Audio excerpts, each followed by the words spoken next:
वेदाहमेतं पुरुषं महान्तम् आदित्यवर्णं तमसा परस्तात् तमेव विदित्वा अतिमृत्युमेति नान्यः पन्था विद्यते यनाय नान्यः पन्था विद्यते यनाय। ఓం శాంతి శాంతి శాంతి.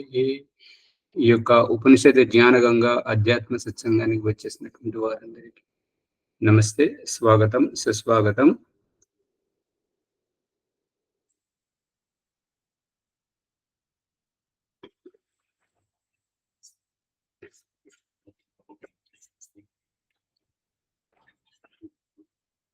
సందేహాలు ఉంటే అడగండి, లేదంటే ముందుకు పోదాం. బృహదారణ్యకోపనిషత్తు అడగండి. శరీరము సహకరిస్తలేదు, అదెవరు మరి సహకరించినప్పుడు మనం ఏమేమి పని చేయలేకపోతున్నాం కదా, ఎట్లా సహకరించడం అంటే ఒకటేమో మీరు మానసిక ఒత్తిడితో ఉన్నారు, రెండవది మీకు సరి అయినటువంటి భోజనం సరిపోవట్లేదు, మూడవది విశ్రాంతి పడుకుంటున్నారు కానీ మీకు నిద్ర రావట్లేదు. నిద్ర రాకపోతే అన్నం అరుగుదల పనిచేయదు, మరియు మోషన్ ఫ్రీ అవ్వదు. మోషన్ ఫ్రీ కాకపోతే రక్తము పుట్టదు, రక్తం పుట్టకపోతే మళ్ళీ ఇదే నీరస నిస్తేజం ఉంటుంటది. అందు గురించి తిరుగుతుంది. దానికి ఏంటంటే మీరు మానసిక ఒత్తిడితో ఉంటున్నారు, కళల పడుకున్నా కూడా కళలు వస్తున్నాయి, ఆ రకంగా ఇబ్బంది పడుతున్నారు. కాబట్టి మరి పొద్దున్నే ఇంట్లో కూర్చోవాలి, ప్రవచనాలు ఇలాలి, పొద్దున్న గాలి తీసుకోవద్దు.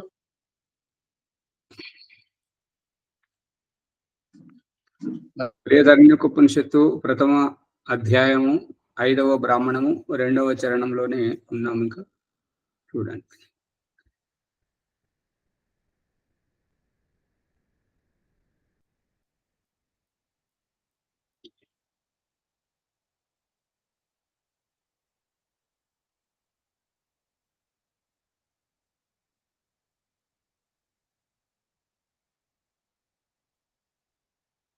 यो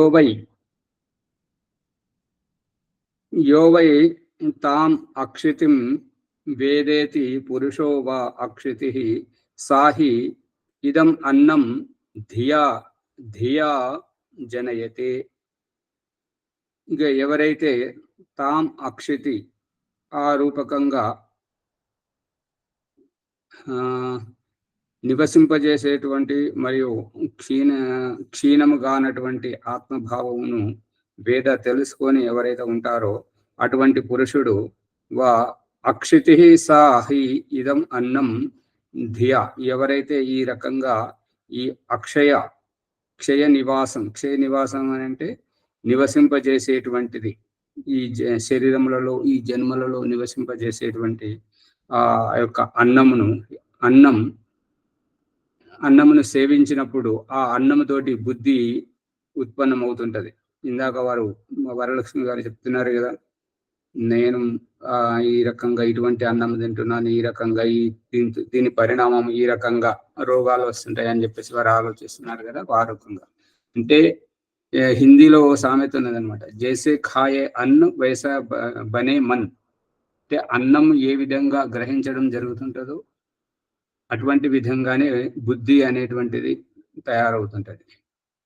కర్మభీర్ యద్ హి ఏతద్ నా కుర్యాత్ క్షీయేతాః సో అన్నం అత్తి ప్రతీకేన ఇతి ముఖం ప్రతీకం ముఖేన ఇతి ఏతత్ సా దేవాన్ అపి గచ్చతి సా ఊర్జం ఉపజీవతీతి ప్రశంస. ఈ కర్మరూపకంగా కర్మలు చేస్తూ కూడా కర్మల ద్వారా, కర్మభి అంటే తృతీయ విభక్తి బహువచనం, కర్మల ద్వారా యద్హ ఏతత్ అన్నం, ఏదైతే ఈ యొక్క అన్నం కుర్యాత్ ఏర్పాటు చేసుకోవడం జరుగుతుంటదో రకరకాలుగా అన్నం, పంచభక్ష పరమాన్నాలు. కుర్యాత్ క్షీయతే హాసో అన్నం అత్తి. ఇక ఈ యొక్క ఎవరైతే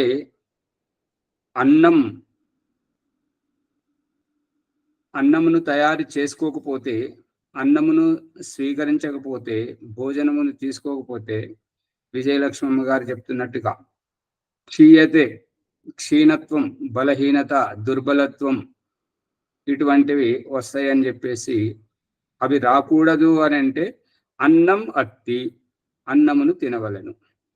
ప్రతీకేన ఇది ముఖం ప్రతీకం. ఇక ఎవరైతే అన్నం తినకుండా ఉంటుంటారో వారి ముఖంలో ఏంటంటే ముడతలు పడిపోయి ఉంటుంటాయి. ఇక ఇక్కడ అక్కడ గాబరగా చూస్తూ ఉంటుంటారు. ముఖేన ఇది, ఈ ముఖము ద్వారా వారు కొంతమంది ఒదిగిన వ్యక్తిత్వం వల్ల వారు ఎటువంటి అంటే పరిస్థితి ఎంత ఉన్నా, ఎంత ఘోరంగా ఉన్నా, ఎంత భయానకంగా ఉన్నా అసలు ఏమీ పట్టనట్టుగా ఉంటారు. కొంతమందికి చిన్నగా కాలుకు ముళ్ళు గుచ్చుకున్నా లేదా ఇంట్లో వారిని ఎవరు ప్రత్యేకంగా పట్టించుకోకపోతే ఏదో అయిపోయినట్టుగా మొత్తం ప్రళయం అయిపోయినట్టుగా హాహాకారం అని చెప్పేసి వారికి వీరికి ఫోన్లు చేసి గోలగోల చేస్తుంటారు అన్నట్టుగా. ఇవన్నీ ముఖ కవలికలు వారి యొక్క హావభావాల ద్వారా తెలిసిపోతుంటాయి. అదే ముఖ కవలికల ద్వారా ఎవరైతే ఒదిగిన వ్యక్తిత్వం అని ఇందాక చెప్పాను కదా, అటువంటి వారు దేవానపి గచ్చతి, వారు దివ్య పురుషులు అవుతుంటారు. దేవతలు అంటే దివ్య పురుషులు అంటే విద్వాంసులు, ఋషికలు అవుతుంటారు. ఈ రకంగా మనము మన సమస్యను ఎదుటి వారి ముందు సాధ్యమైనంత వరకు పెట్టకూడదు. వారి ముందు పెడుతున్నాము అంటే వారి ముందు మనం చులకనైపోతున్నాము అనేటువంటి అభిప్రాయం. ఇప్పుడు ఏంటంటే హిందీలో ఒక సామెత ఉంది, బంధుముఠి లాక్ బరాబర్, ఖుల్గయేతో ఖాక్ బరాబర్. అంటే సభలో కూర్చున్నప్పుడు నలుగురిలో కూర్చున్నప్పుడు నోరు విప్పనంత వరకు మనమే గొప్ప మహారాజులు. అదే నోరు విప్పామంటే మన యోగ్యత ఏంటువంటిది, మన సామర్థ్యం ఎటువంటిది, మనం ఏ కులం వారిని, మనం ఎంత చదువుకున్నాము లేదా అనేటువంటిది అంతా మనం మాట్లాడే తీరుని బట్టి అందరి ముందుకు వ్యక్తం అవుతుంటది. అప్పుడే వారు అంటారన్నమాట, నువ్వు నోరు మూసుకొని మాట్లాడరా, నీకు తెలియదు, నీ నోరు పిలిచారు, నువ్వెందుకు వచ్చావు ఇక్కడికి అని రకరకాలుగా అణిచివేయడం అనేది జరుగుతుంటది. ఇవన్నీ ముఖ కవలికల ద్వారా, హావభావాల ద్వారా మాట్లాడే తీరు. నోరు మూసుకో, ఇతరులకు చెప్పొద్దు అని అంటున్నారు. మరి ఇతరులకు చెప్పకపోతే తన యొక్క సమస్యను ఎట్లా పరిష్కారం చేసుకుంటాడు? అంటే ఇతరులకు చెప్పకూడదు అని అంటే ఎవరికి చెప్పకూడదు, ఎవరికి చెప్పాలి అని అంటే మనల్ని అర్థం చేసుకున్న వాళ్ళకి చెప్పాలి. వాళ్ళు ఎవరు అర్థం చేసుకుంటారు? అర్థం చేసుకునే లక్షణాలు ఏంటి అంటే వారి స్నేహభావంలో, వారి సాన్నిధ్యంలో మన ఉన్నతి జరగాలి, మన బుద్ధి వికాసం జరగాలి, వ్యక్తిత్వ వికాసం జరగాలి, ఆర్థికంగా నిలబడాలి, వచ్చేటువంటి సమస్యలన్నీ తొలగిపోవాలి. ఏదో రకంగా వారు మనకు కనబడకున్నా కూడా మనకు చేయుతనిస్తున్నట్టుగా, ప్రోత్సాహం ఇస్తున్నట్టుగా ఉండాలి. అటువంటి వారికి చెప్పాలి. ఇక ఎవరైతే ముఖస్థుతి చేస్తూ పొగడతలతో ముంచెత్తుతుంటారో అటువంటి వారు గోతులు తవ్వుతుంటారు అనమాట. ముంగటనేమో పొగుడుతుంటారు, ఓహో ఆహో ఆహో అని చెప్పేసి, వెనక నుండి గోతులు తవ్వుతుంటారు అనమాట. అటువంటి వారికి అసలు చెప్పకూడదు. వారు ఎవరైనా కానీ, తల్లి కానీ వెనకాల పొగుడుతారు, వాళ్ళ సమస్య ఏం చేశారు, తిడుతూ ఉంటారు, వెనకాల పొగుడుతారు. వాళ్ళు మంచి వాళ్ళు, వాళ్ళకి చెప్పండి. ఎందుకంటే యథార్థం మనలో అహంకారం తలెత్తకూడదని చెప్పేసి, అహంభావం రాకూడదని చెప్పేసి ఎదుట ఏదున్న మొహం మీద అనేస్తుంటారు. కాబట్టి ముంగట తిట్టేటువంటి వారు, ముక్కుసూటిగా మాట్లాడేటువంటి అసూయతో అనేవాళ్ళు ఆచార్జీ, అసూయతో అంటారు కదా, అసూయతో ఉండేటువంటి వాళ్ళకు దూరంగానే ఉండండి, మౌనంగా ఉండండి అంతే. వాళ్ళు ఎవరైనా కానీ మనల్ని అర్థం చేసుకునేటువంటి వాళ్ళు, మనకు వాళ్ళ వల్ల మనకు ఉపయోగం జరుగుతున్నదని మనము గ్రహించినటువంటి వారికి మనం ఎవరికైనా చెప్పవచ్చు. ఇక ఎవరైనా కూడా మన గురించి పట్టించుకోని వారు, ఉపేక్షిస్తున్నటువంటి వారు, తల్లి తండ్రి అన్నదమ్ములు ఎవరైనా సరే, వారికి ఎవరికి చెప్పకూడదు. వాళ్ళు చీడ పురుగులు అనమాట మన జీవితం పట్ల. అందు గురించి వాళ్ళు ఎంత దూరం ఉన్నా సరే మన గురించి ఆలోచించేవారు, మన జీవితాన్ని నిలబెట్టడానికి ప్రయత్నించేటువంటి వారు, వారికి ఎంత రహస్యమైన ఆధ్యాత్మిక విషయాలు అయితే చర్చి మళ్ళీ మధ్యలో రాకమ్మా, కొద్దిగా మాట్లాడుతున్నప్పుడు వినండి. వాళ్ళు దూరం ఉన్న వాళ్ళు ఎవరైనా సరే మన గురించి ఆలోచించి మనకు చేయూతనిస్తున్నటువంటి వారు, వారి మాటలు, వారి సలహాలను మనం పాటిస్తే మనం అన్ని రకాలుగా నిలదొక్కుకొని వస్తున్నాం. అటువంటి వారు మన మాటలు వినకపోయినా సరే వారితోటి తిట్లు పడుకుంటూ అయినా సరే మన సమస్యను వారికి చెప్పాలి. ఎందుకంటే వారు ఎందుకు తిడుతుంటారు అని అంటే,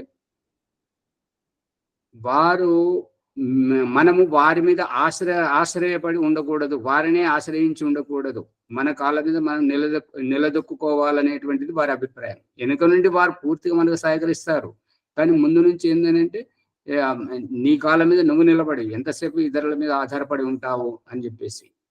ఇప్పుడు కోడి పిల్లలు పెద్దగా అయిన తర్వాత దగ్గరికి రానివ్వదు, పొడుస్తుంటది, దూరం పో, నీ బతుకు నువ్వు బతుకు, నా మీద ఏమో ఆధారపడి ఉంటావు. పక్షుల జాతి అంతే, పశువుల జాతి అంతే. అదే రూపంలో వారు మన హితైషులు, వాళ్ళు దూరం కొడుతున్నారని చెప్పేసి ముంగట మొహం మీద తిడుతున్నారని చెప్పేసి వాళ్ళని ద్వేషించకూడదు, వాళ్ళని ఎప్పుడు కూడా పల్లెత్తి మాట అనకూడదు. ఎందుకంటే వెనక నుండి వారు మనకు సహకరిస్తున్నారు, వారు అన్ని రకాలుగా మనల్ని నిలబెట్టడానికి ప్రయత్నం చేస్తున్నారు. వారి సలహాలతోటి మనం ఆర్థికంగా నిలబడుతున్నాము, పరువు ప్రతిష్టలతోటి గొప్పగా ఎదుగుతున్నాము, వ్యాపారంలో, ఉద్యోగంలో అన్ని రకాలుగా నిలదొక్కుంటున్నాం, కుటుంబ సమస్య పోతున్నాయి. అటువంటి వారిని వదులుకోవద్దు. ఉమాచారి, ఇప్పటి హిందీలో చెప్పినటువంటి ప్రవర్ మళ్ళీ ఒకసారి చెప్పండి. ఏంటి హిందీలో సామెత చెప్పారు కదా, ఒకటి రెండో చెప్పాను. అదే బంధుముఠి లాఖ బరాబర్, ఖుల్ గయే తో ఖాక్ బరాబర్. బంధుముక్తి యాక్ బరాబర్. ముక్తి కాదు, ముట్టి అంటే పిడికిలి, బిగుసుకున్న పిడికిలి 1,00,000 మందితో సమానం. అదే విప్పుకున్నాము అని అంటే ఆ విభూతి పూసుకున్నటువంటి వాడి శ్మశానంలో ఉన్న వాడితో సమానం. అంటే నోరు తెరిసే విలువబోతుంది అన్నట్టుగా. అందు గురించి మనం నలుగురిలో కూర్చున్నప్పుడు, సభలో కూర్చున్నప్పుడు మౌనంగా ఉన్నంత వరకు చుట్టూ ఉన్న వాళ్ళు భయపడతారు, ఎవరో ఏంటో, మరి కవియా, లేదంటే పండితుడా, లేదంటే రాజకీయ నాయకుడా, గుడాచార్య, ఎవరు అనేది మనకు తెలియదు కదా నోరు విప్పే వరకు. నోరు విప్పిన తర్వాత ఇక మన అయోగ్యత అంతా బయటపడుతుంది అన్నమాట. అందు గురించి నోరు విప్పిన తర్వాత ఇక మన గురించి తెలిసిన తర్వాత ఎవరు మనకు విలువివ్వరు. అది సంగతి. ధన్యవాదాలు.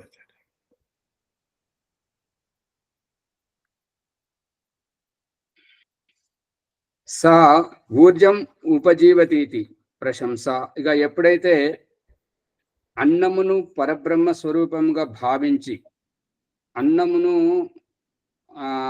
విసర్జింపజేస్తుంటారో అటువంటి వారి కాకుండా ఎవరైతే అన్నమును గౌరవిస్తూ ఉంటారో అటువంటి వారు ప్రశంసింపబడుతుంటారు. వారికి ఆరోగ్యం చేకూరుతుంటది, మరియు వారి శరీరంలో ఊర్జం ఉపజీవతి, ఆ యొక్క ఊర్జ శక్తితోటి, అన్న శక్తితోటి వారు జీవిస్తూ ఉంటుంటారు.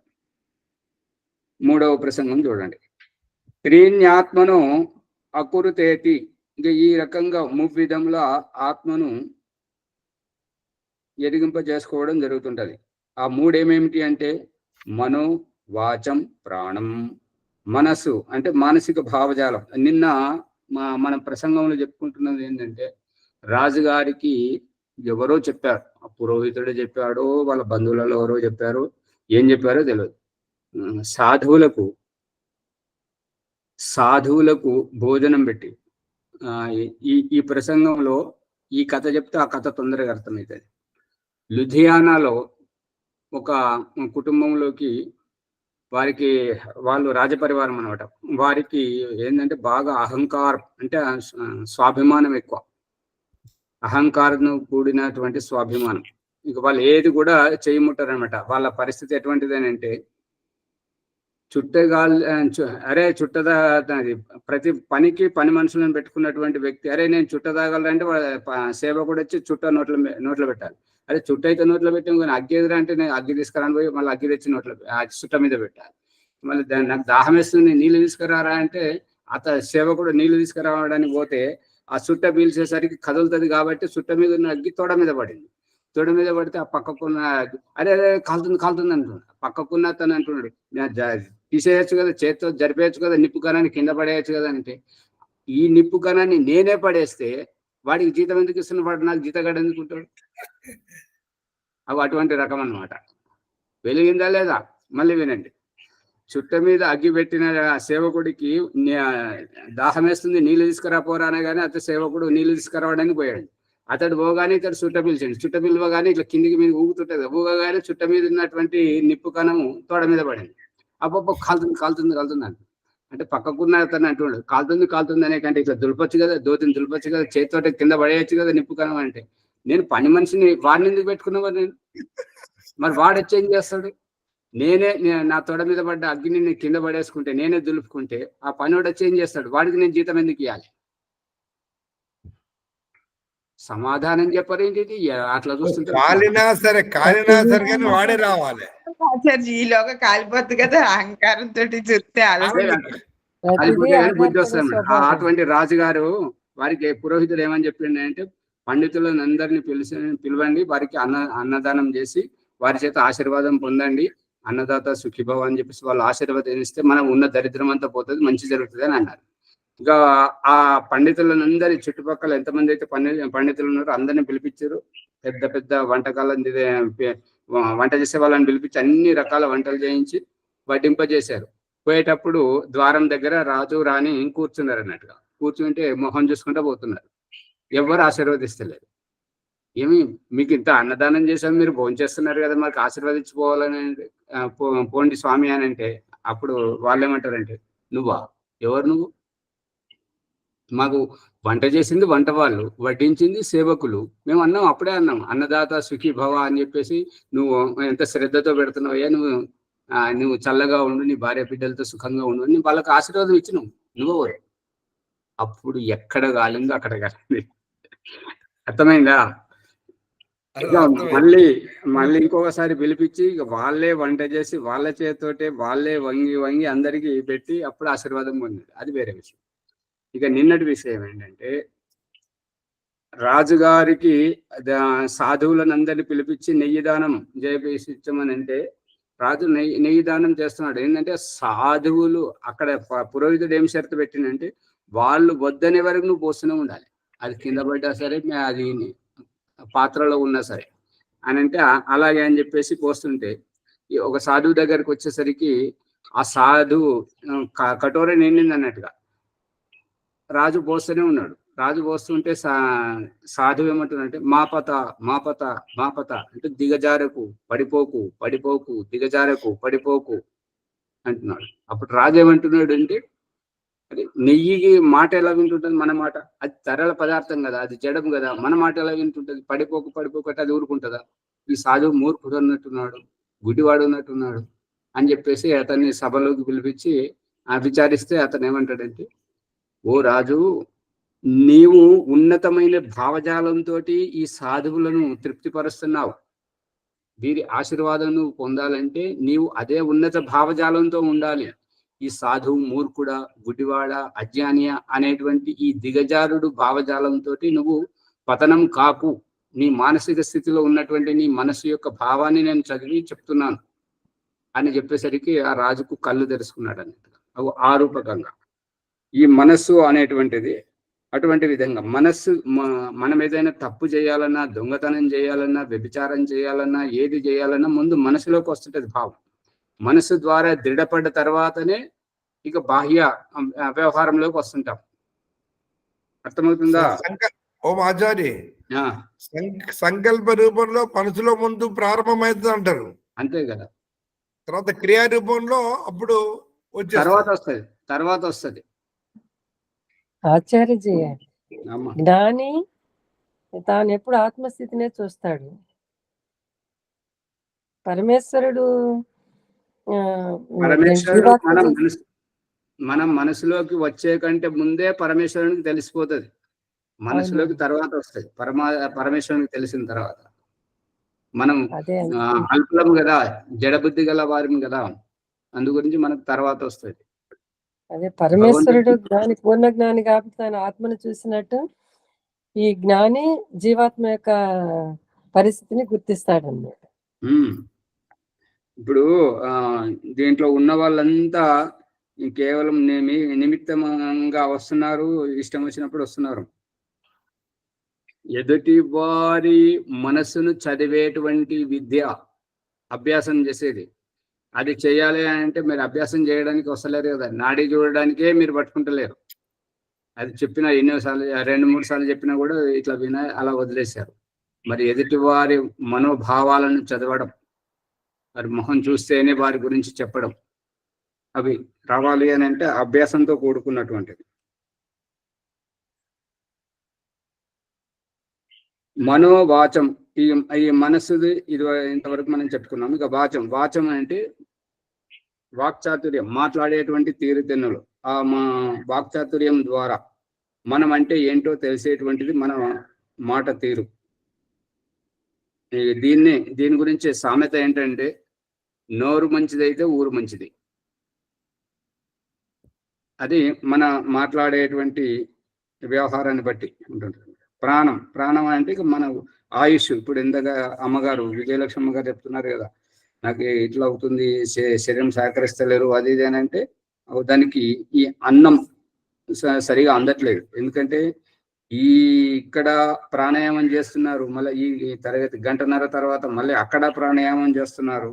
దీనికి ఎంతైతే ఊర్జ కావాలో అది సరిపడేటువంటి ఆహారం తీసుకోవట్లేదు, కాబట్టి ఆ రకంగా బలహీనత వస్తుంటుంటది.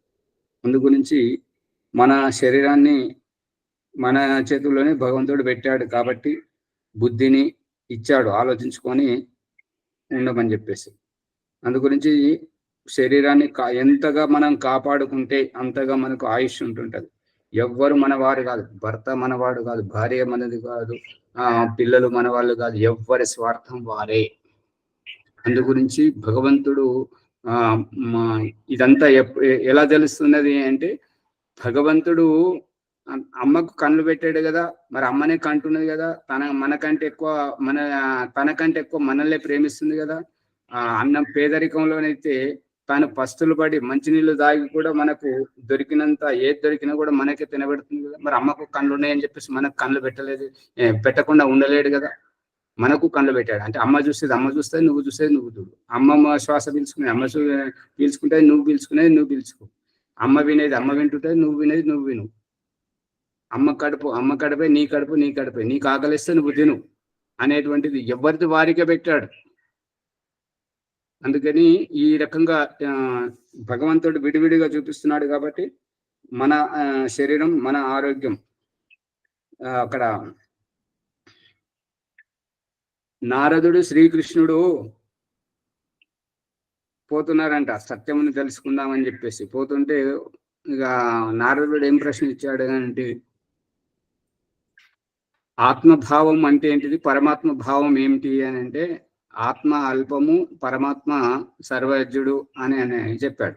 అదెట్లా అని అన్నాడు. అదెట్లా అంటే, ఆయన మాయాజాలంతో అక్కడ ఎండలు బాగా కాసేటట్టుగా, అంటే ఎండలు బాగా కురుస్తున్నట్టుగా చేసి, నాకు దాహం వేస్తుంది, కొన్ని నీళ్లు తీసుకురాపో, నేను నడవలేకపోతున్నానని చెప్పేసి నారదునికి చెప్తే, కొద్ది దూరం పోయేసరికి అక్కడ చెరువు కట్ట కనబడుతుంది. ఆ కట్ట ఎక్కి దిగగానే అక్కడ బావి దగ్గర స్త్రీలు నీళ్లు తీసుకొని పోతుంటారు అన్నమాట. ఆ రకంగా నీళ్ళ దగ్గర పోయి, అమ్మ నాకు దాహం వేస్తుంది నీళ్ళు పోయగానే ఆ నీళ్లు పోసేట ఆమె మీద మోహితం అయిపోతుంటారు. ఆమె వెనకాల వాళ్ళ ఇంటికి పోయి ఇంట్లో చూడగానే వాళ్ళ నాన్న ఉంటాడు అనమాట. అతను ఈ నారదుని గుర్తుపడతాడు. నారద మహర్షి మా ఇంటికి వచ్చారు, మా అహోభాగ్యం, మా ఇల్లు ధన్యమైపోయింది, మేము పావనం అయిపోయినాం అంటాడు. అది సరే గాని మరి ఏమిటి సంగతి అని ఆయన అడిగితే, నీ బిడ్డ మీద నేను మనసు పడింది, నేను పెళ్లి చేసుకుంటానంటే, అమ్మో ఇంతకంటే మించింది ఇంకేం కావాలి, కానీ ఒకటే షరతు. ఆ షరతు ఏంటంటే, పెళ్లి చేసుకుంటే నువ్వు మా ఇంట్లోనే ఉండాలి, మాకు ఒకటే కూతురు అని అంటే, ఆ నారదుడు అన్నాడు, ఇంకా అంతకంటే మించింది ఏం కావాలి, నేను వీణ వాయించుకుంటే ఈ ఇంటికి ఆ ఇంటికి ఇక్కడ అక్కడ తిరుగుతున్నా, నాకు ఇల్లు లేదు ఏం లేదు, ఎక్కడ తీసుకుపోవాలని నేను ఆలోచిస్తాను, నువ్వు నీ ఇంట్లోనే ఉండమంటే ఇంకంతకంటే అహోభాగ్యం నాకేం కావాలని అంటే, సరిగా ఆ రకంగా పెళ్ళి అయింది. 4-5 పిల్లలు కలిగారు. సుఖంగా ఉంటున్నాడు. అనుకోకుండా ఇక శ్రీకృష్ణుని మాయా లీలలతో ఏంటంటే పెద్ద వర్షం వచ్చి అంత పెద్ద పెద్ద వరదలలో కొట్టుకపోవడం జరుగుతుంది అన్నమాట. ఇక ఈ నారదుడు అతని భార్య పిల్లలను అత్తమామలను అంతా ఇల్లు మీదకి ఎక్కారనమాట. ఇల్లు మీదకి ఎక్కితే ఆ వరదలు ఇట్లా ఊపేసరికి ఏంటంటే ఒకసారి అత్త కొట్టుకుపోయింది, ఒకసారి మామ కొట్టుకుపోయింది. భార్య పిల్లల్ని గట్టిగా పట్టుకున్నాడు అన్నట్టు. గట్టిగా పట్టుకుంటే మళ్ళీ ఒకసారి వరద వచ్చేసరికి ఏంటంటే పిల్లలు కొట్టుకపోతే నారదుడు ఏమనుకున్నాడంటే ఈ పిల్లలు పోతే పోయారు, భార్య ఉన్నది కదా ఇంకా వాళ్ళ పిల్లలకు కానీ వచ్చాను అనుకుని భార్యను పట్టుకున్నాడు అన్నట్టు. మరి కొద్దిసేపటికి ఇంకా వరద వచ్చేసరికి ఆ భార్య కూడా కొట్టుకుపోతుంది. ఇంకా భార్య కొట్టకపోతే నేను బ్రతుకుంటే చాలు, ఇంకో పెళ్లి చేసుకోవచ్చు, భార్య పోతే పోయిందని చెప్పేసి తన గురించి ఆలోచిస్తాడు అనమాట. ఇక ఇంకా కూడా పెద్దగా వరద వచ్చేసరికి ఆ ఇల్లు కూడా కూలిపోతుంటది, ఇక తను మునిగిపోతుంటది అనమాట. శ్రీకృష్ణ పరమాత్మ ఎక్కడున్నావు స్వామి అని అంటే అక్కడే తెలిసింది అనమాట. ఈ ఇల్లు లేదు, ఈ వరద లేదు, ఇదంతా ఏది లేదన్నమాట. అప్పుడు శ్రీకృష్ణ పరమాత్ముడు ఎదురుగా ఉండగానే ఏమైనా నారదని నీళ్లు తీసుకొచ్చావా అని అంటే, నీళ్లు కాదు స్వామి, నేను పెద్ద ప్రపంచాన్ని చూశాను అని అన్నాడు. అంటే ఏం చూసావు అని అంటే, మీరు ఏదైతే చెప్పారో అదే చూశాను అన్నాడు. స్వార్థం, జీవాత్మది స్వార్థం, పరమాత్మది పరమార్థం, ఇదంతా చూశాను అని చెప్తాడు అనమాట. చాలా అదృష్టం కదా ఆచార్య. ఇక్కడ ఆత్మభావం తెలిసిపోయింది, పరమాత్మ భావం కొంచెం వివరించండి. ఇంకా పరమాత్మ భావం గురించి అది శ్రీకృష్ణుడు చెప్తున్నాడు కదా. ఏంటంటే పరమాత్మ భావం విశాల దృష్టికోణం ఉంటుంటది, ఆత్మభావం అల్పజ్యత్వంగా ఉంటుంటది. కాబట్టి ఎంత వ్యవస్థ చేసినటువంటిది పరమాత్మ చేస్తున్నాడు. కాబట్టి నేను నీళ్లు తెమ్మన్నది, నువ్వు నీళ్లు తీసుకురావడానికి పోయినావు, ఆ నీళ్లు తేవడం మర్చిపోయి ఆ అమ్మాయి వ్యామోహంలో పడ్డావు, వాళ్ళ ఇంటికి పోయినావు, అక్కడ పెళ్లి చేసుకున్నావు, కాపురం చేస్తున్నావు, పిల్లలంగాన్నావు, ఎక్కడ కూడా నేను గుర్తు రాలేదు. మళ్ళీ శ్రీకృష్ణ పరమాత్మ ఎక్కడున్నావు స్వామి అనగానే మళ్ళీ నీకు నా ముందే ప్రత్యక్షమయ్యావు. వీడంతా చేసిందంతా ఇది భగవంతుడి. చాలా బాగుంది.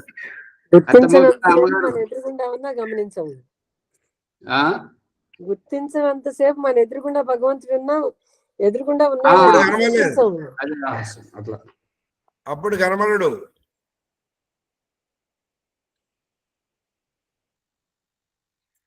అది సత్యపాల్ పతికు గారు పాట పాడుతుంటారు. జీవన్ మే లోగ్, హిందీలో పాడతారు అన్నమాట.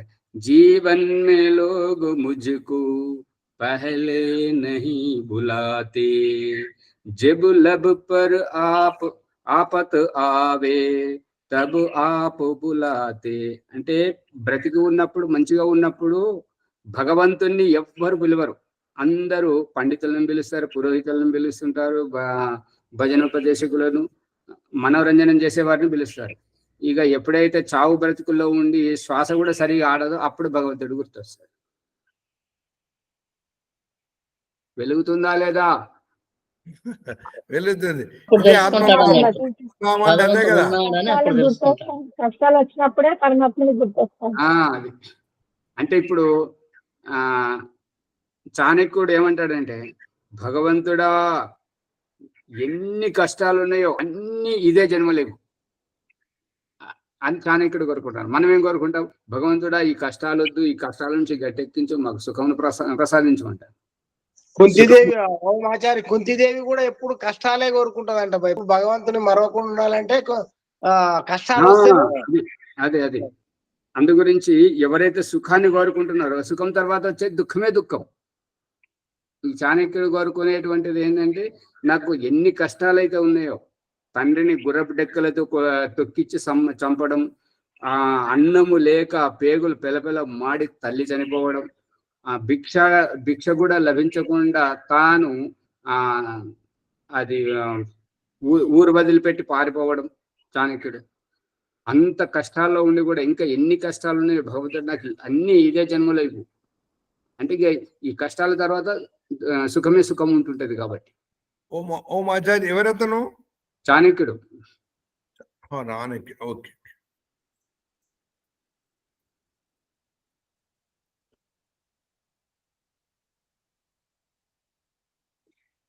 ప్రాణం, అందుకని జీవితం ఉన్నప్పుడు ప్రాణాన్ని కాపాడుకోవాలి, శరీరాన్ని కాపాడుకోవాలి, ఆరోగ్యాన్ని కాపాడుకోవాలి. మనం బలంగా ఉంటేనే ఎదుటి వారికి సహకరిస్తుంటాం, వారి ప్రాణాలను కాపాడుతూ ఉంటాం, ఎంతైనా చేయగలుగుతుంటాం.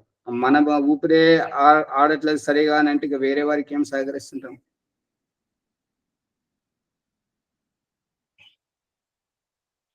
తాన్ని ఆత్మనే అకురుత అని అన్నమన అభూవం నా ఆదర్శం అన్యత్ర అమనా అభూవం నా అశ్రౌషం ఇది మనసా హ్యేవ పశ్యతి మనసా శృణోతి. ఇక ఎప్పుడైతే తాని ఆ రకంగా ఆ మూడింటిని, మనస్సును, వాక్ సామర్థ్యమును, మాట్లాడేటువంటి సామర్థ్యమును మరియు ప్రాణశక్తిని, ఈ మూడింటిని ఆత్మనే అకురుతాని అంటే ఈ యొక్క వీటిని మనస్సు, వాక్ సామర్థ్యము, ప్రాణం ఇవన్నీ అన్నం ద్వారా బలపడతాయి. కాబట్టి ఈ మూడు బలపడితేనే ఆత్మ అనేటువంటిది సుస్థిరంగా ఉంటుంటది. అన్యత్ర మన ఎక్కడైతే మనస్సు కకావికలం అవుతుంటుంటుందో అక్కడ ఆత్మ కూడా కలత చెంది ఉంటుంటది. ఎక్కడైతే మాట్లాడలేక నోట్లో మాట రాకలేకపోతుందో, నోరు తడబడుతుందో, పక్షపాతం వచ్చి నోరు వంకరపోతుందో అక్కడ ఆత్మ కూడా అస్తవ్యస్తం అవుతుంటది.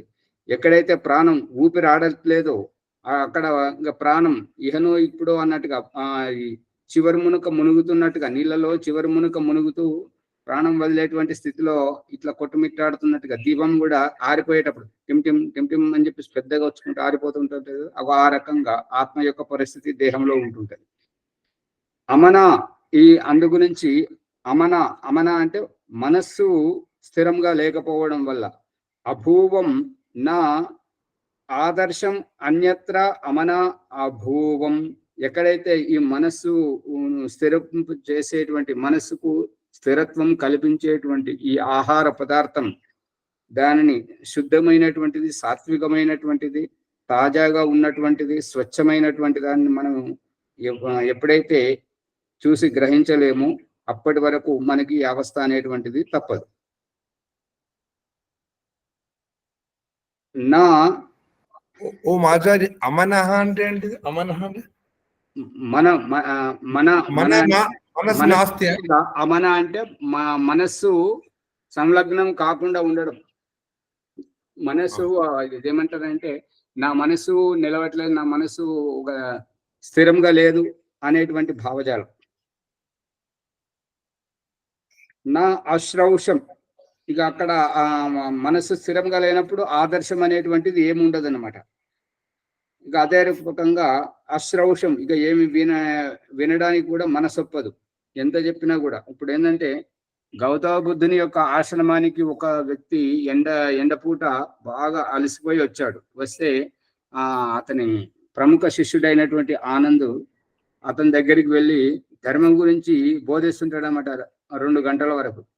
ఎన్ని రకాలుగా ప్రమాణాలు చెప్తుంటాడు. ధమ్మపదంలో ఇలా రాస్తుంది, గురుగారు ఇలా చెప్తుంటారు, ఇలా అని చెప్పేసి దాదాపు 2 గంటల ప్రవచనం చెప్పిన తర్వాత ఏంటి ఆనంద్ ఏమైంది అని చెప్పేసి గౌతమ బుద్ధుడు వచ్చి అడిగితే అప్పుడు ఏం చెప్తున్నాడండి, గురుగారు ఇతడు ఆశ్రమానికి వచ్చినప్పుడు ఇతనికి కొద్దిగా జ్ఞానం బోధించాలి కదా అని చెప్పేసి నేను బోధిస్తుంటే ఇతడు ఏమి వినిపించుకోవట్లేదని అంటే, ఆనంద్ ముందు అతన్ని స్నానం చేయమని, ఎండల పడి వచ్చాడు, స్నానం చేయమని, ఇంత భోజనం పెట్టు, విశ్రాంతి తీసుకోమను, విశ్రాంతి తీసుకొని లేచిన తర్వాత అప్పుడు నువ్వు చెప్పంటారు. వెలుగుతుందా విజయలక్ష్మమ్మ గారు విషయం? అది గౌతమ బుద్ధుని ఆశ్రమము, ఇది మన ఇల్లు. అర్థమవుతుందా? ఇక్కడ పాఠం వస్తున్నదని అక్కడ ఆనందంగా చెప్తున్నాడు అని చెప్పేది. కానీ ఆ యాత్రికుని యొక్క అవస్థ ఇక్కడ మన శరీరం యొక్క అవస్థ, మన చేతిలో ఉన్నది మనం కూడా సేవించలేకపోతున్నాం. ఇదే బీపీ, ఇదే షుగర్, మానసిక ఒత్తిడితో ఉండడం, అన్ని రకాల రోగాలు అనేటువంటి ఇట్లా వస్తుంటాయి. అందు గురించి సావధానంగా ఉండాలి, జాగ్రత్తగా ఉండాలి.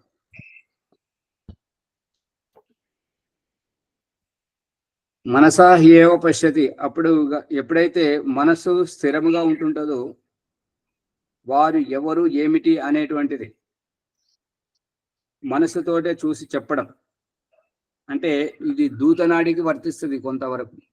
దూతనాడికి ఏంటంటే రోగి ఎటువంటి రోగం వారైనా సరే వారు వైద్యుని దగ్గరికి రాకపోయి ఉండి వారికి సంబంధించిన వారు వచ్చి ఫలానా వారు ఇలా ఉన్నారండి, ఈ రకంగా చూడాలి అని అంటే వీరి వీరి సాంగత్యంతో వారిని చూస్తారనమాట దూతనాడి అనేటువంటిది.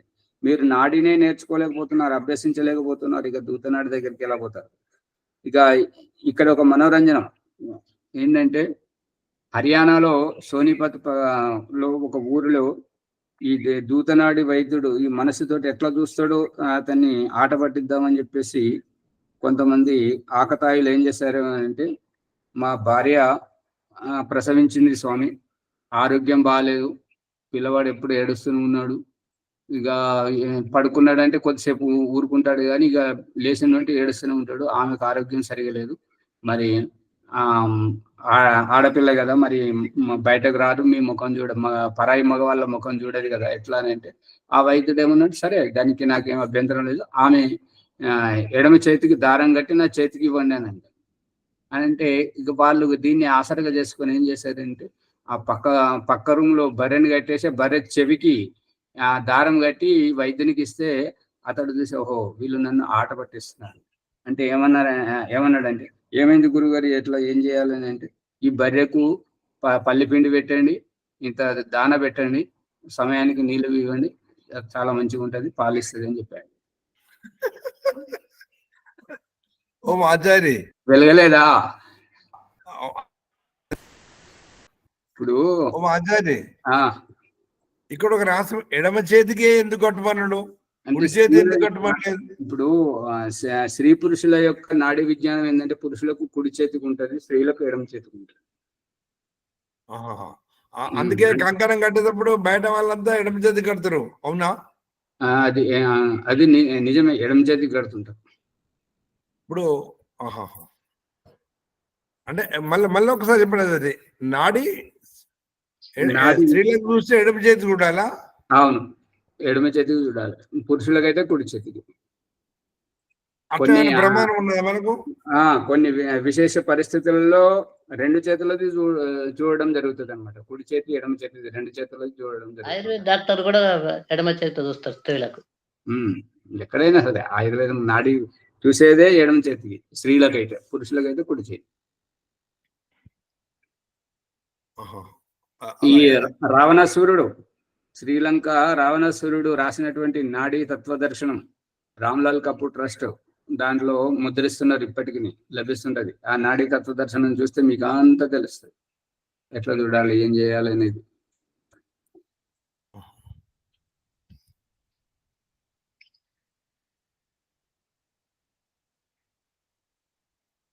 ఈ ఎడమ కుడి అనేది మనం పెట్టుకున్నది కాదు ఆచార్యది, కాదు కాదు, దాంతో ఉన్న విజ్ఞానం ఏమిటిది? శరీరంలో ఉన్న ఎడమ కన్ను కుడి కన్ను రెండు సమానంగా చూస్తాయి కదా, అలాంటప్పుడు స్త్రీ పురుషులకు ఎడమ కుడి భేదం ఎందుకు? ఇవి సరిగా చూస్తాయి అని చెప్పేసి ఎలా అంటుంటారు మీరు? దృష్టి సమానంగా చూస్తాం కదా, ఎడమతో ఎక్కువ కుడితో తక్కువ చూడం కదా, రెండు కన్నులు సమానమైన విషయాన్ని గ్రహిస్తాయి కదా, అప్పుడు సమానం కాదా?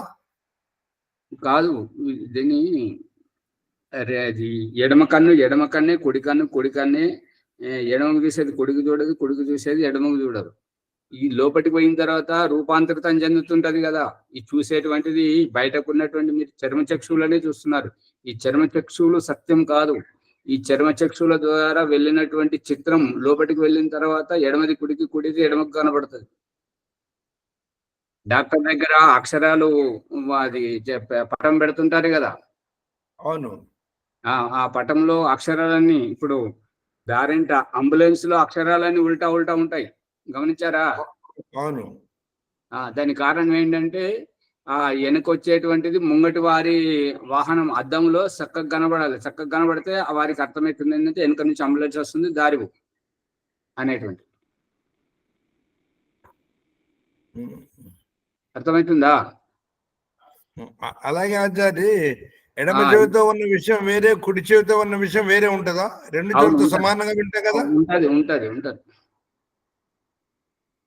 అందుకని భగవంతుడు మన చేతులతో చేపిస్తున్నది ఏంటంటే ఎడమ చేతితో చేయించేటువంటిదంతా పారిశుద్ధ్యం,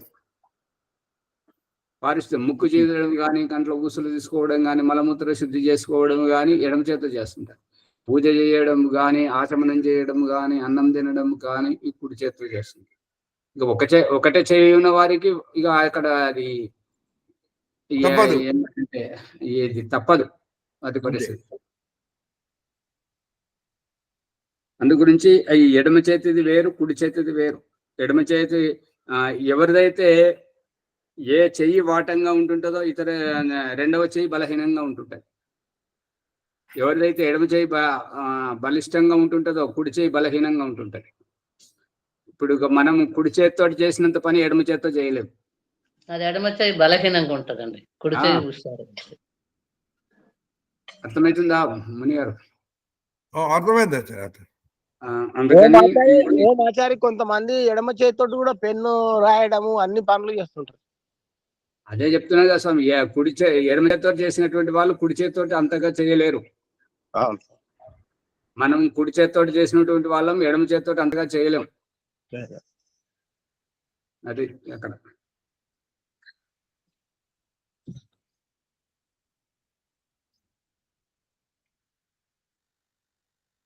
శ్రౌషం మనసా ఏవ పశ్యతి, మనసు ద్వారా చూడడం రావాలి. ఈ వ్యక్తి ఇలా ఎందుకు చేస్తున్నాడు, ఈ రూపం ఇలా ఎందుకు కనబడుతుంది, ఈ వ్యక్తి ఇలా ఎందుకు ప్రవర్తిస్తున్నాడు అనేటువంటిది మనసు ద్వారా చూడడం రావాలి, పసిగట్టడం రావాలి. కొంతమందికి నోటితో చెప్తే గానీ తెలియదు. దీని మీద ఒకటి సామెత రూపకంగా ఒకటి పాట కూడా వచ్చింది. చుప్ చుప్ ఖడీ హో జరూర్ కోయి బాత్ హై.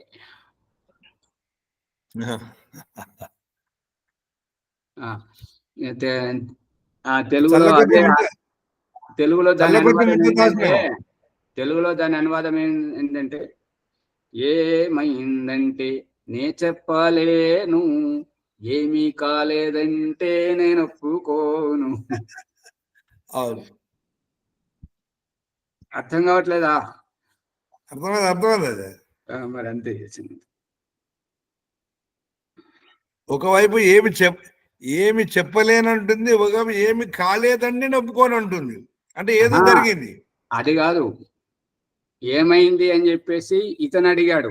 ఆవిడేమంటుందంటే ఏమైందంటే నేను చెప్పలేనని ఆవిడ అంటుంది. ఇతను అంటున్నాడు ఏమీ కాలేదంటే నేను ఒప్పుకోను. ఏదో జరిగింది. ఎంత స్వార్థపరులు, నవ్వకుండా ముఖం మిగిలిస్తుంటారు కానీ చెప్పరు, నోటితో చెప్పరు. రికార్డ్ అవుతుంది, చెప్పలేదు. అవును, అర్థమైందా?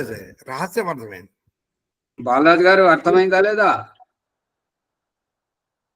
మీరు ఓమాచారి మీ హిందీలో ఏమన్నారు? చుప్ చుప్ ఖడే హో గయే తో చుప్ చుప్ ఖడీ హో జరూర్ కోయి బాత్ హై.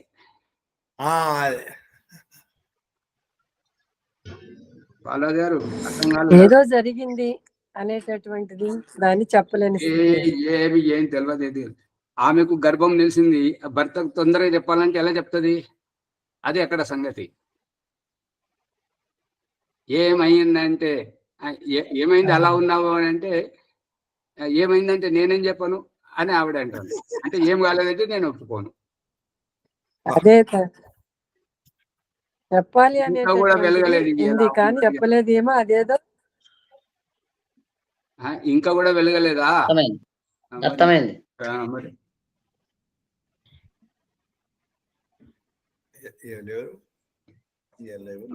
భర్త దగ్గర అంత తొందరగా చెప్పారన్నట్టుగా చెప్పకుండా నాంచి వారిలో ఉత్సుకత కలగజేసి వారికి చెప్పి పారితోషికాన్ని పొందుతారు అన్నమాట. అది సంగతి.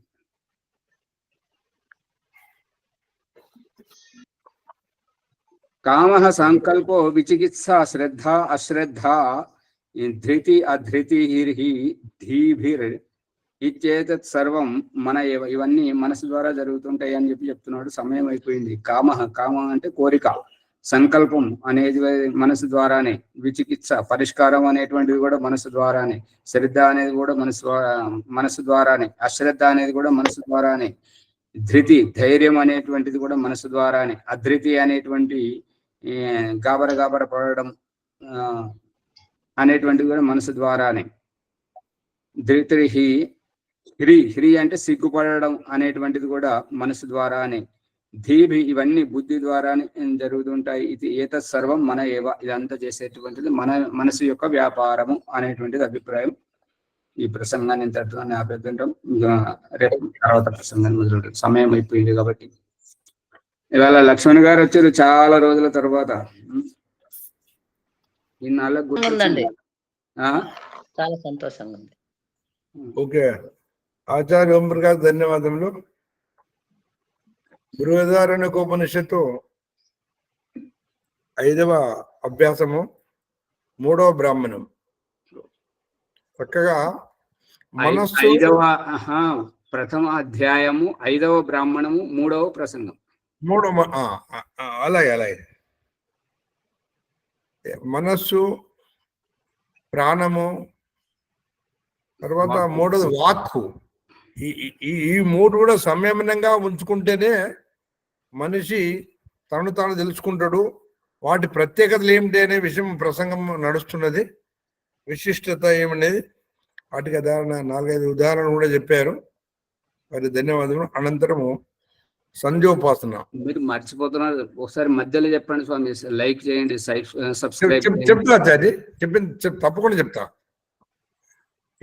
ఈ లోతుగా వస్తున్న ఆత్మని పట్టుకునే విషయం, లోతుగా వస్తున్న రహస్యము, పరమాత్మ అంటే ఏంటిది, ఆత్మ అంటే ఏంటిది, ఆ విషయం కూడా చక్కగా ఉదాహరణతో తెలియజేస్తారు. ఈ విషయాన్ని మీరు వినండి, లైక్ చేయండి, షేర్ చేయండి, సబ్స్క్రైబ్ చేయండి, పక్కన ఉన్న గంట సింబల్ నొక్కండి.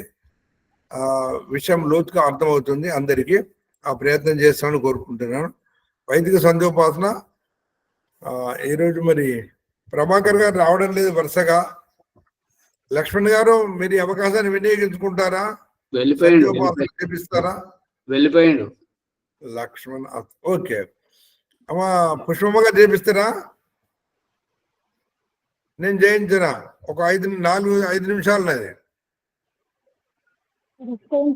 వేరే వాళ్ళకి అవకాశం ఉంటుంది. వేరే కొత్త వాళ్ళు ఎవరు లేరు అమ్మ. వీళ్ళు అమ్మా రాజమణమ్మ గారు చేపిస్తారా? లేదన్నా, కొంచెం ఆరోగ్యం మంచిలేదు. అలాగే నేను చేపిస్తాను. ప్రణవముని కరెక్ట్ 5 నిమిషాలు. అత వైదిక సంధ్యోపాసన ప్రణవముని. ఓ అమృతోపస్తరణమసి స్వాహ. ఓం అమృత అపిదానమసి స్వాహ. ఓం సత్యం యచహస్త్రైర్మైస్త్రీః త్రేతాం స్వాహ. ఓం శన్నో దేవీరవిష్టయాపో భవంతు పీతయే శయ్యోరవిస్రవంతు నః. ఓం వాక్ వాక్. ఓం ప్రాణః ప్రాణః. ఓం చక్షుశ్చక్షుః. ఓం శ్రోత్రం శ్రోత్రం. ఓం నాభిః. ఓం హృదయం. ఓం కంఠః. ఓం శిరః. ఓం బాహుభ్యాం యశోబలం. ఓం కరతల కరపృష్ఠే. ఓం భూ పునాతు శిరసి. ఓం భువః పునాతు నేత్రయోః. ఓం స్వః పునాతు కంఠే. ఓం వః పునాతు హృదయే. ఓం జనః పునాతు నాభ్యాం. ఓం తమః పునాతు పాదయోః. ఓం సత్యం పునాతు పునః శిరసి. ఓం ఖం బ్రహ్మ పునాతు సర్వత్రా. ఓం భూః. ఓం భువః. ఓం స్వః. ఓం మహః. ఓం జనః. ఓం తపః. ఓం సత్యం.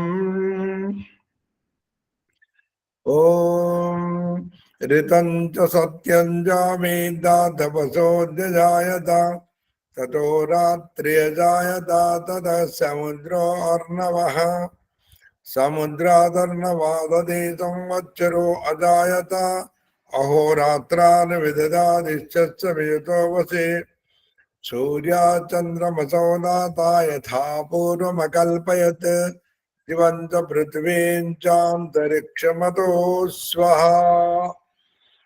ॐ शन्नो देवीरभिष्टया वो भवन्तु पीतये शिव्योरविस्रवन्तु नः। अतः मनसा परिक्रमण मंत्राः।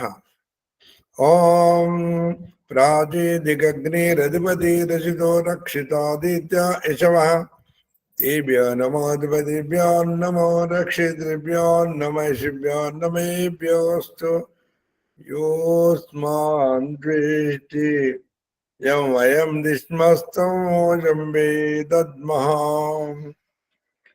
दक्षिणादिन्द्रोऽधिपति चिरस्थिराजे रक्षिता पितरे च मः तेभ्यो नमोऽधिपतिभ्यो नमो रक्षितृभ्यो नमः शिभ्यो नमेभ्योऽस्तु योऽस्मान् दृष्टि यं वयं दिष्मस्तमोजं वेदद्मः।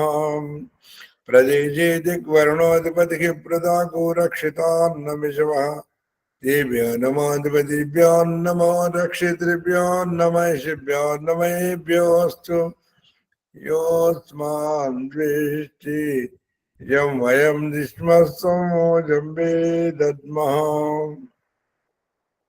उदेशे दिक्सोमाधिपतिः स्वजो रक्षिता शनिरिषवः तेभ्यो नमोऽधिपतिभ्यो नमो रक्षितृभ्यो नमः शिभ्यो नमेभ्योऽस्तु योऽस्मान् दृष्टि यं वयं दिष्मस्तमोजं वेदद्मः। ध्रुवादिग्विष्णोरधिपते कल्मासग्रीवो रक्षिता वीरुदैशवः तेभ्यो नमोऽधिपतिभ्यो नमो रक्षितृभ्यो नमः शिभ्यो नमेभ्योऽस्तु योऽस्मान् दृष्टि यं वयं दिष्मस्तमोजं वेदद्मः। ऊर्ध्वादिक बृहस्पतिरधिपति चित्रो रक्षिता वर्षमिषवः तेभ्यो नमोऽधिपतिभ्यो नमो रक्षितृभ्यो नमः शिभ्यो नमेभ्योऽस्तु योऽस्मान् दृष्टि यं वयं दिष्मस्तमोजं वेदद्मः। अतः उपस्थान मंत्राः। जातवेद चेत् शृण्वामसो मम रातीयतो निदहादिवेदः सनः पर्षदति दुर्गानि विश्वानावेव सुन्दुं दुर्गात्यग्निः। चित्रं देवानामुदगादनेकं चक्षुर्मित्रस्य वर्णस्याग्नेः आप्रद्या वा पृथिवी अन्तरिक्षं सूर्य आत्मा जगतश्च उदित्यं जातवेदसं देवं वान्तिके तव दृश्ये विश्वाय सूर्यम् उद्वयं तमसत्परिष्ठः पश्यन्त उत्तरं देवं देवत्रा सूर्यमगन्मजोतिरुत्तमम्। प्राचित मंत्राः। तच्चक्षुर्देवैतं पुरश्चात् शुक्रमुच्चरत् पश्येम जरिदाश्चितं जीवेम जरिदाश्चितं शृणुयाम जरिदाश्चितं प्रब्रवाम शरदाश्चितं अधीनास्याम शरदाश्चितं भूयच्च शरदाश्चिता। ॐ शन्नो देवीरभिजया भवन्तु पीतये शम्योरविस्रवन्तु नः। ॐ भूर्भुवस्वः तत्सवितुर्वरेण्यं भर्गो देवस्य धीमहि धियो यो नः प्रचोदयात्। ఓ పరమేశ్వర, నీ అనంత కృప వలన మేము మునర్చిన జప ఉపాసనాది కర్మముల మూలమున ధర్మ అర్థ కామ మోక్షములనేది చతుర్విధ పురుషార్థములను వెంటనే ఈ జన్మలోనే సిద్ధించినట్లు పొందినట్లు అనుగ్రహింపుము స్వామి. అథ నమస్కార మంత్రాః. ఓం నమః శంభవాయ చ మయోభవాయ చ నమః శంకరాయ చ మయస్కరాయ చ నమః శివాయ చ శివతరాయ చ. ఓం శన్నో దేవీరవిజయా భవంతు వేదే సంయోరవిస్రవంతు నః. ఇది వైదిక సంధ్యోపాసన ప్రణముని అత శాంతి మంత్రం. ఓం దేవ శాంతిరంతరిక్షకం శాంతి పృథివీ శాంతి ఆపా శాంతి ఓషధే శాంతి వనస్పతే శాంతిర్విశ్వే దేవా శాంతి బ్రహ్మ శాంతి సర్వం శాంతి శాంతిరేవ శాంతి సామా శాంతిరేరి. ఓం శాంతి శాంతి శాంతి. శ్రీభ్యో నమః. నమస్తే ఆచార్య, అందరికీ నమస్తే. ఓం శుభోదయం. ఆచార్య సర్వేభ్యో నమః. ఓం నమస్తే ఆచార్య సర్వేభ్యో నమః. అందరికి నమస్తే, శుభోదయం. అందరికి నమస్తే ఆచార్య. శ్యామలయ్య గారు డబ్బులు వచ్చినాయా? వచ్చినాయి స్వామి. మళ్ళీ నేను రిటర్న్ 200 చేసిన, ఎక్కువ అయినాయి అవి.